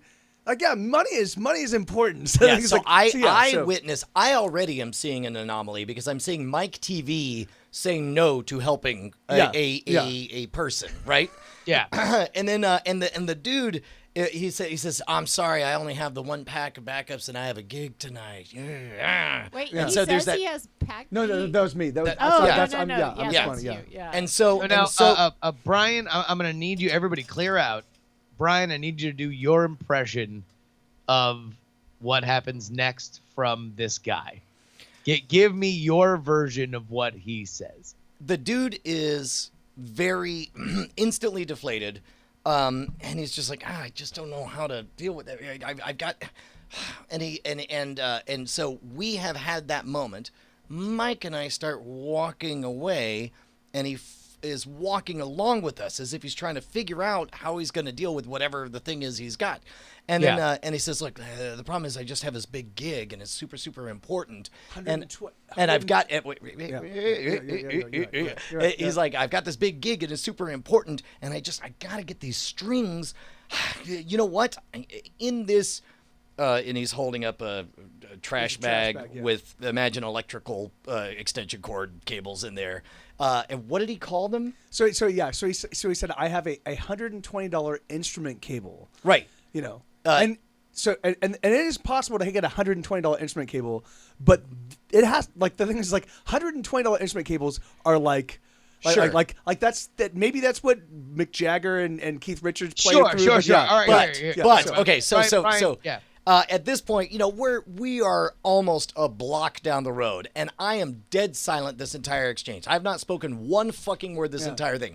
I see Mike TV get approached. I see this dude walk over and ask for a favor. I see Mike TV say no. I see this dude processing how he's going to deal with it. I see him mentioning that maybe there's a way out where he could buy some strings if he's just able to sell this important instrument cable that's in a fucking garbage bag that he's cradling like it's the Ark of the Covenant or some shit.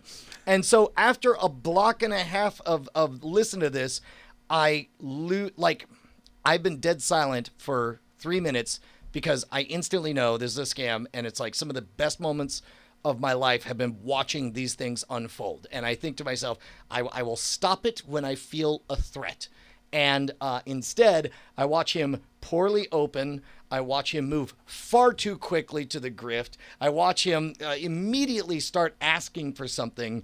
And out of sheer annoyance, I put a bullet in this fucking thing. And as we're walking along, I say, all right, so first thing you want to do is establish rapport. Find somebody who's got something that you know something about. I don't know, like a guy with a guitar. Go up and ask him for a favor. This is Benjamin Franklin's trick. If you could get somebody to loan you something, then that must mean that two of you are friends. So this is almost word for word, verbatim, exactly what Brian says. So he literally says this to this guy. I'm narrating and this shit. I'm watching this guy's face like. It's literally one of those moments where the words are showing up and they're not fully processing yet, and you start seeing the realization done. It was amazing. And now I'm getting mad, amazing. And I'm like, your fucking problem is you tried to harvest too soon. You have to build rapport and provide value. You can't harvest when you don't plant the fucking seeds. And he's like, and he goes. And then at this point, I'm all wound tight. I'm like, I've been doing this shit for 11 fucking years. I wrote the fucking book on it. It's called Scam School. And then the dude goes, the dude says, well, you're still talking to me. And I was like, not for long, because I'm also smart enough to know that every second I spend near you increases the chance that you'll be rewarded for this fucking amateur bullshit. Get the fuck out of here. And then off we marched.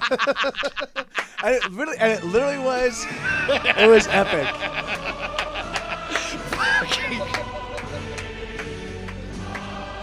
It was, yeah, that was a moment.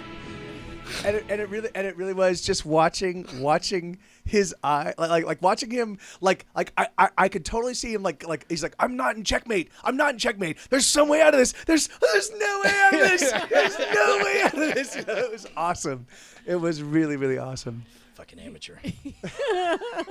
Also, I think I didn't put it together at the time. It was Justin that pointed out that the reason I acted that way is I was definitely riding the high of having just pulled off getting a badge that just says the word Brian, and then this fucking amateur hour bullshit shows up. Jackie, imagine you were the Wizard of Oz, and then some fucking munchkin with dirt on his face is like, hey man, I just blew out a tire. I really got to get some money for the bus. You'd be like, fuck you. No, I just pulled the greatest con of all time. Eat shit. You're a bad person.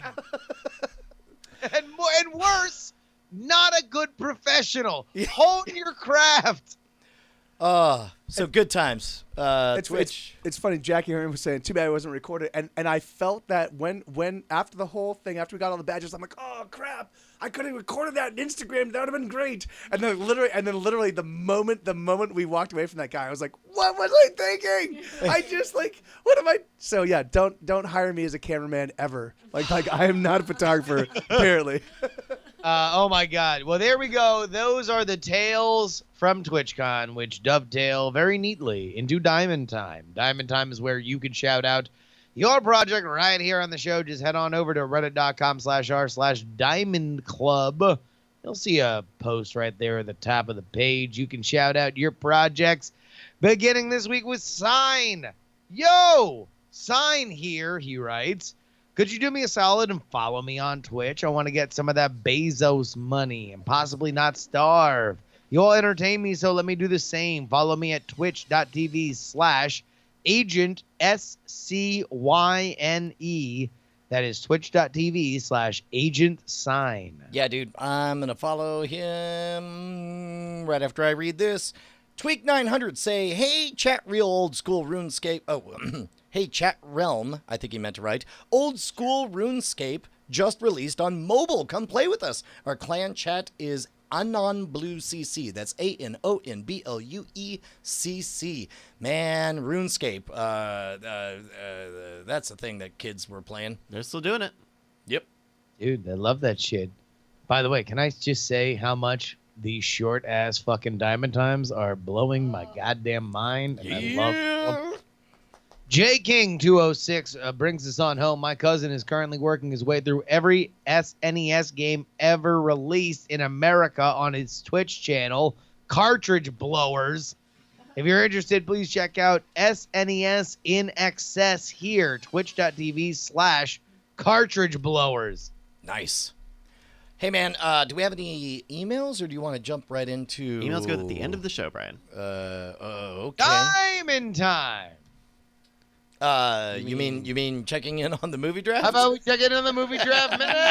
Welcome to your Movie Draft Minute, presented by CosmicRadio.tv for the week of October 29th, 2018. I'm your host, Roberto Villegas.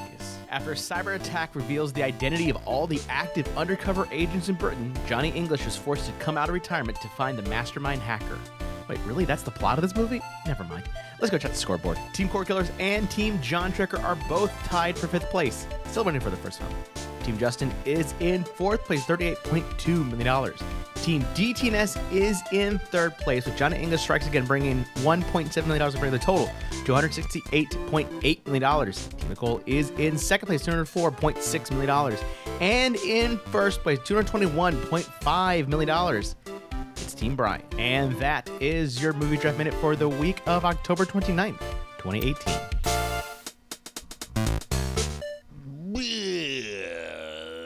Bohemian Rhapsody has 56% likes on Rotten Tomatoes. So, what the reviews I've read are, it's a serviceable kind of Cinemax movie. Like if you caught it on cable, you could probably spend 2 hours worse ways. But man, is it kind of a mess of a biopic for Queen. Like, it gets the albums out of order, it gets the songs out of order, and also, here's something I didn't know. You know that shit's PG-13? Uh-oh. You know Like, what? he's Freddie Mercury. You're going to do a PG-13 Freddie Mercury movie? You do if you want to make much more money than a middling... Okay, if it's middling, then you definitely want it to be PG-13, so it at least gets in front of more people. If it's good, then you want it to be rated R. Yeah. That's fair. I Yeah. mean, although, I don't know. I feel like you could push a PG-13 rating. I mean, it would just be like, can you show a boobie in a PG-13 these days? I think you can. I think. I mean, you're telling me you're going to go the whole movie with only one F word and have it be good? Oh, sure.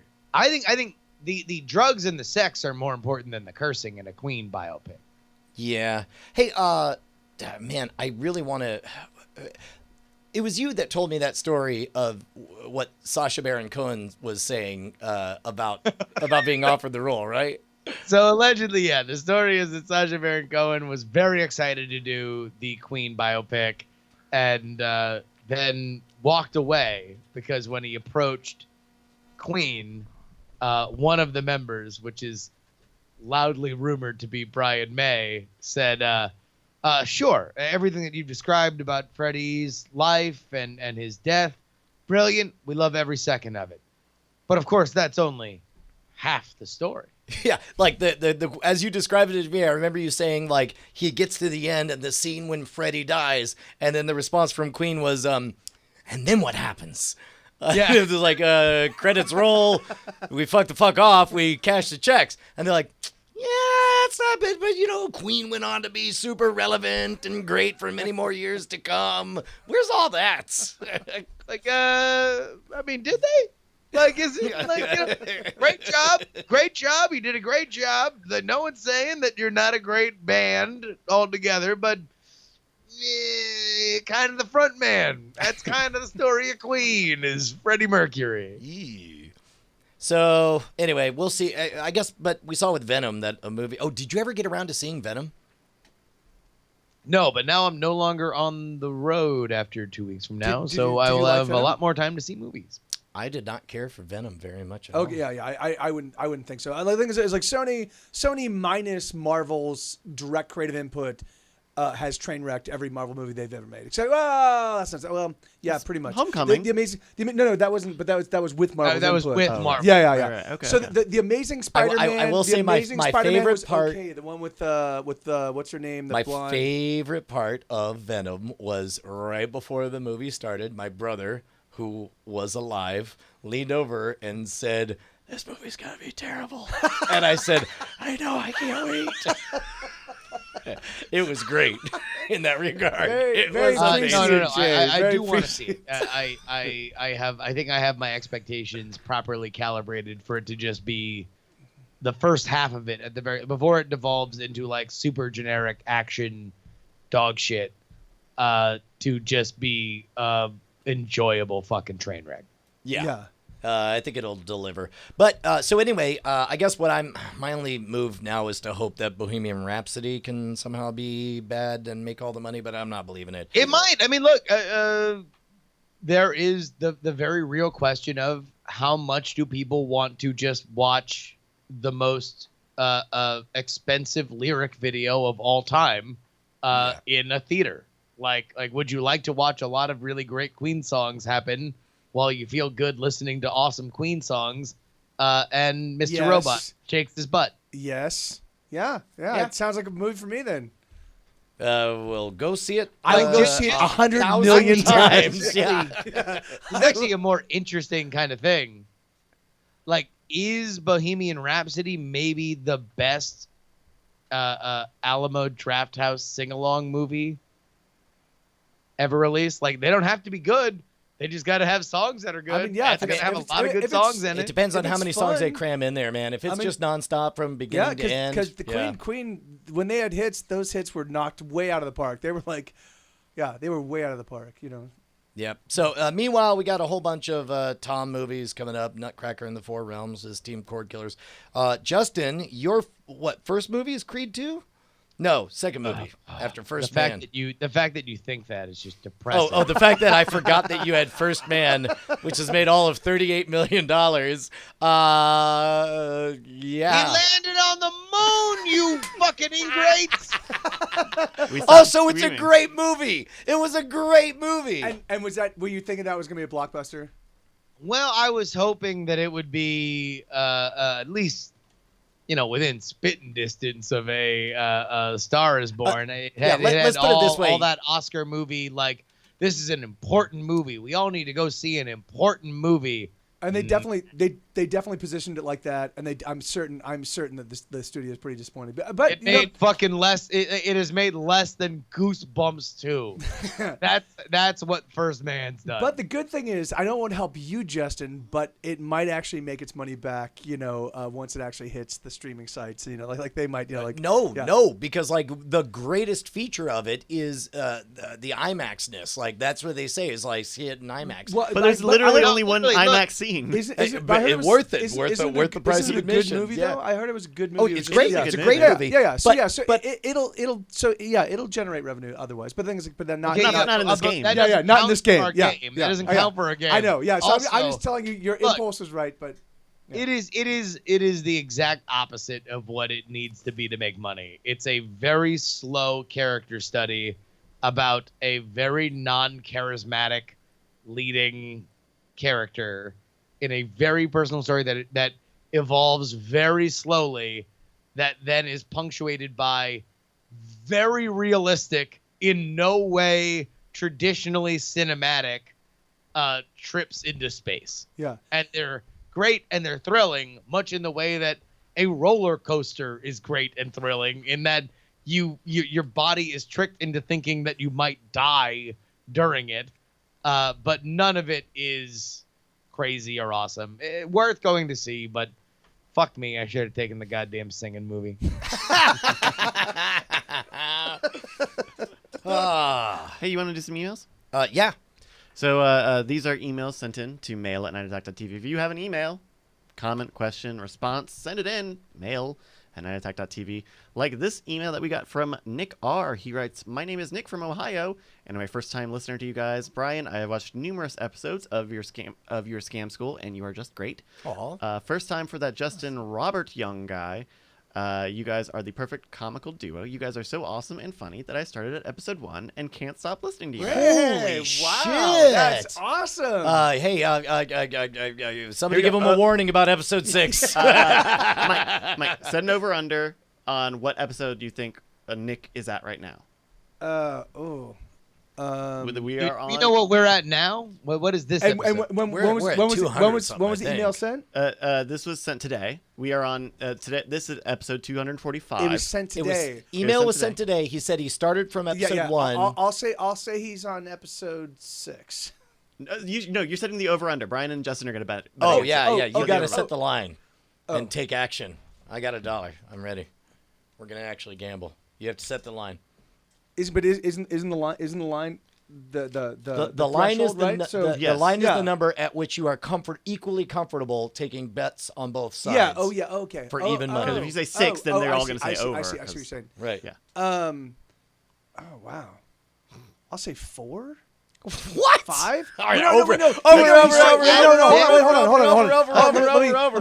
Let me get the Brian, espresso. set the over He under. No, he started He's today. gonna- He started today. He didn't- watching No. episodes. He no. emailed us today. He emailed it to. Oh, that's why I was asking. When did he start I have no watching? idea. He doesn't say. He doesn't say.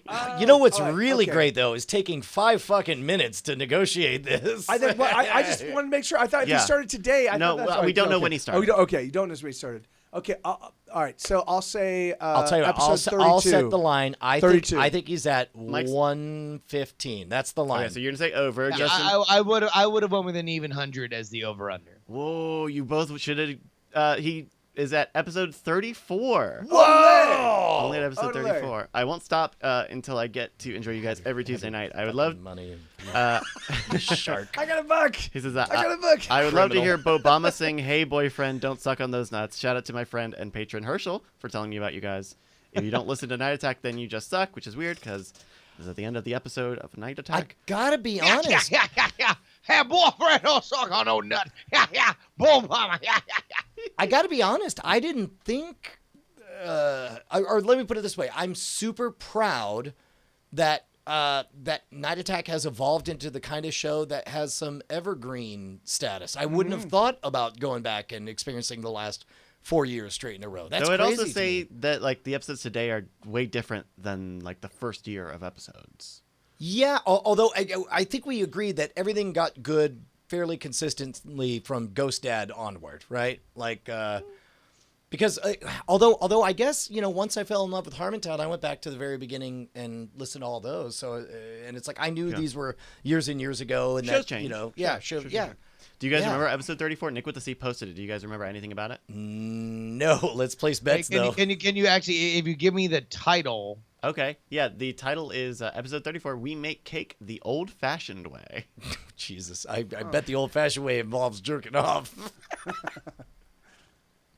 Let me see if I can pull this up here. Episode 34, we had, Andrew Zarian was on the show. Holy cow! They unveiled the gotta have plans for Night Attack 3. Oh my God! Justin went to an Outkast concert, and Andrew Zarian played Secret RBS. Wow. There you go. Is it?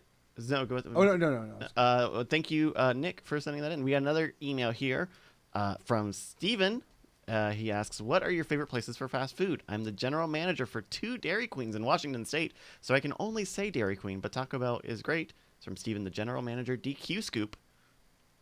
We'll start with Brian, who's got very set fast food opinions. Favorite fast food. Okay, super fast. If I'm feeling healthy, then it's got to be Subway, and you know you got your own sandwich that you do.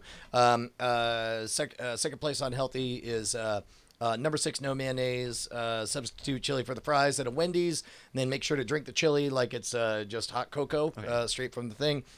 Third place is Taco Bell, and Taco Bell is in third place. How is it Taco Bell makes it to your third?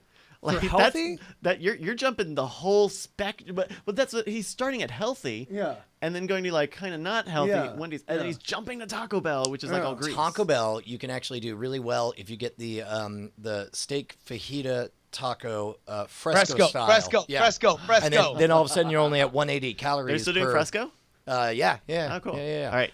But the problem is if you're driving, that fucking sucks. You can't eat it. And the fresco also, you have exactly 73 seconds before you're just eating white paste from an elementary school kid's container. Like that liquid just gooifies. Justin, maximum of 3.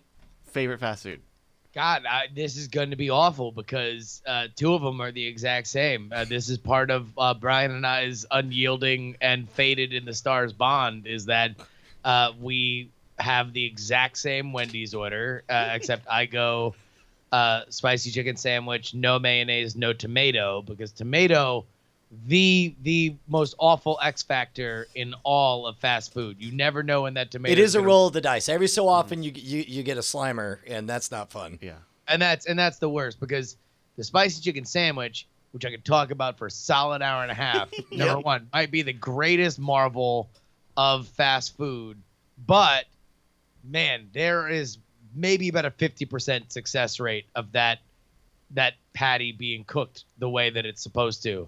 But when it works, holy shit, it's good. And when it's bad, it's about as bad as you grilling a shitty hamburger. It's just an overly chewy version of a better concept. Have you ever experienced getting a too fresh spicy chicken sandwich where you bite down into it and it explodes with too juicy. literal boiling hot oil that burns the ever-loving shit out of your face?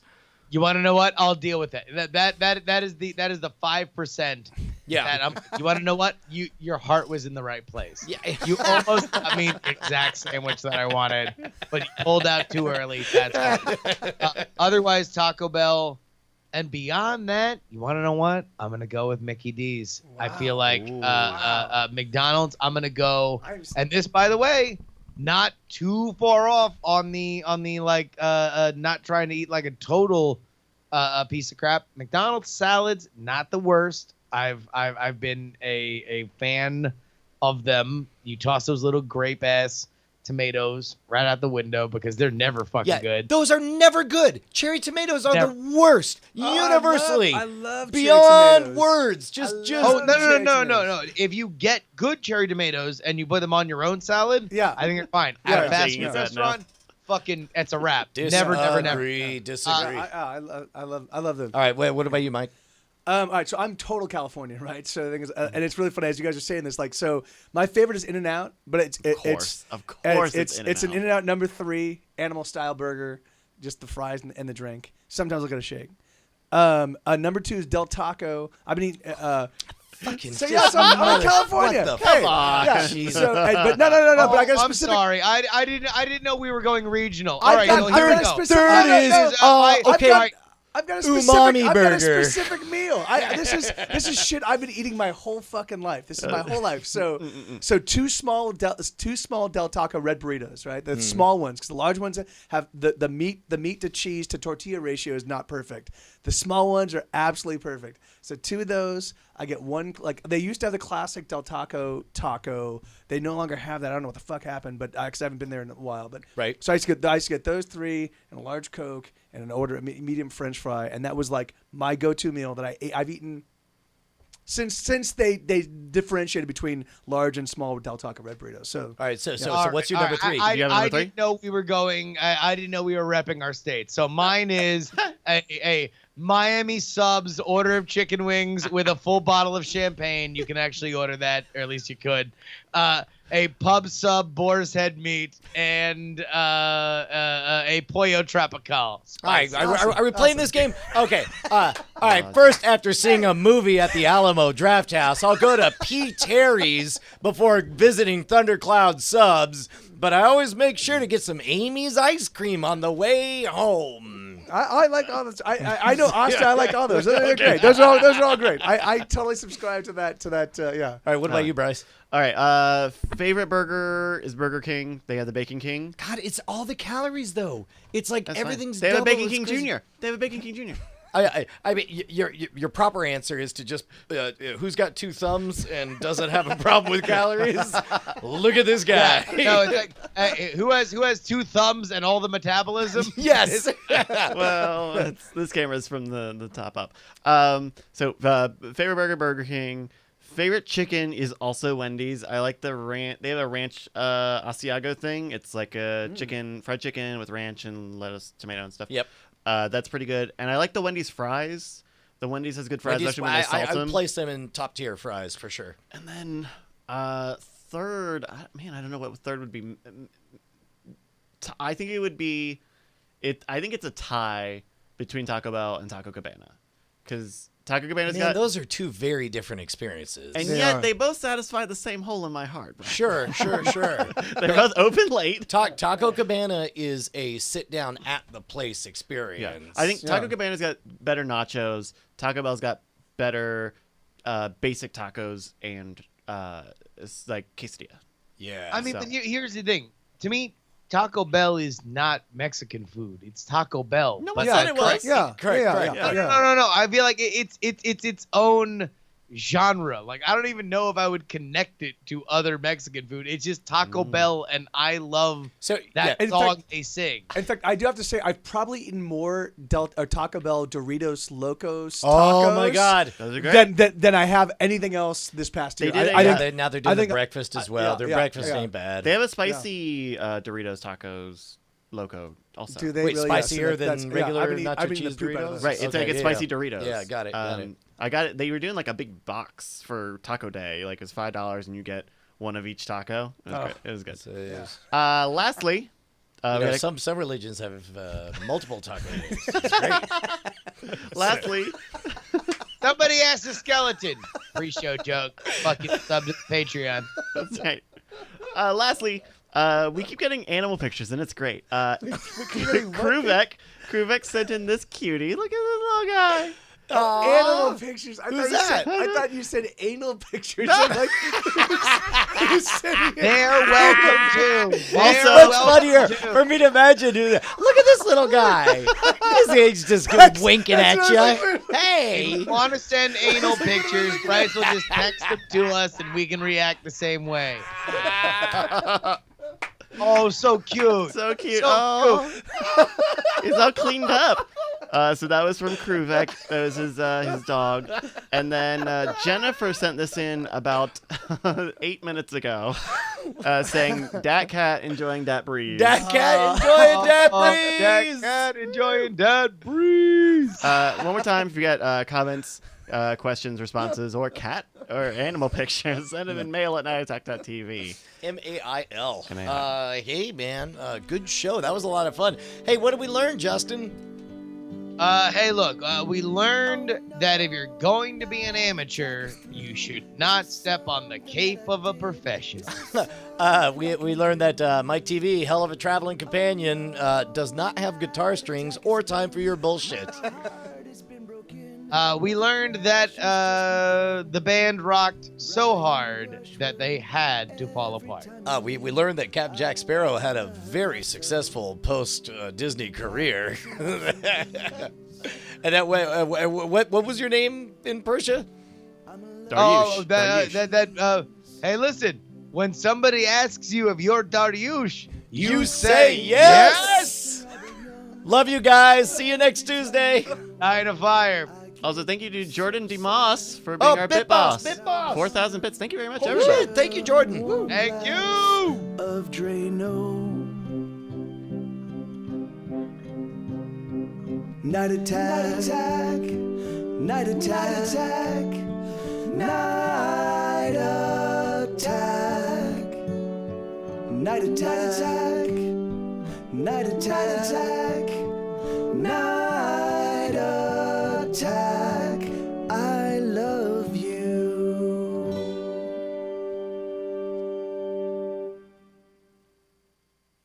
Diamond Club hopes you have enjoyed this program.